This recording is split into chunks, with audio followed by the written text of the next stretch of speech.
Hi friends, నమస్తే. Welcome back to our channel village కథలు. హనుమాన్ చాలీసా 17 శ్లోకంకి స్వాగతం. శ్లోకం ప్రారంభం. ఈ శ్లోకంలో యమధర్మరాజు, కుబేరుడు, దిక్పాలకులు కూడా హనుమంతుని మహిమను పూర్తిగా వివరించలేరని చెబుతుంది. అంటే ఏమిటంటే, హనుమంతుని శక్తి, భక్తి, విజ్ఞానం, సేవ అన్ని దేవతలకు అద్భుతంగా కనిపించే స్థాయిలో ఉన్నాయంటే ఆయన ఎంత గొప్పవారు అనేది ఊహించండి.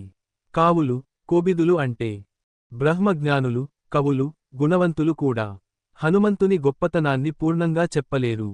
అతను శక్తికి, వినయానికి, నిస్వార్థానికి సాక్షాత్ రూపం. భక్తులకు సందేశం.